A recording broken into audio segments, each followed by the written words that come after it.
Did you know that there's been around 105 years since cinema was added to the list of fine arts?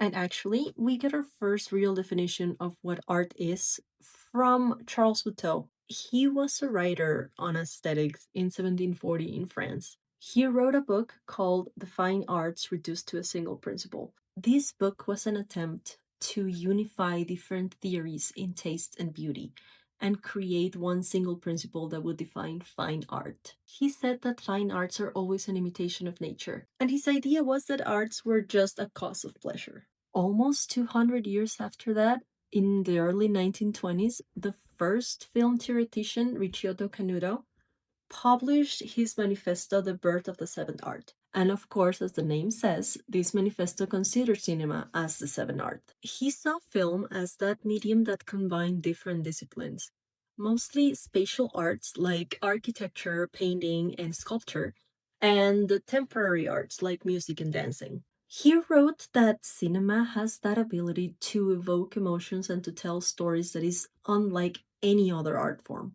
And this elevates cinema from just an entertainment medium to a very powerful and legitimate form of art. But what happens when an art form doesn't just move and also responds?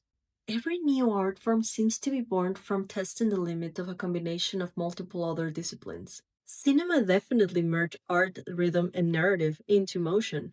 But I think video games go a little bit further and they actually combine everything: modeling, illustration, sculpting, music composition, writing, performance, animation. But then they add another thing that no other art has ever had before. Games don't just represent and evoke an emotion, they purposely simulate it. Nothing in a video game is there by accident. Every stroke, every brush, every pixel, every line of code is there to capture you, not passively, but through your own choices.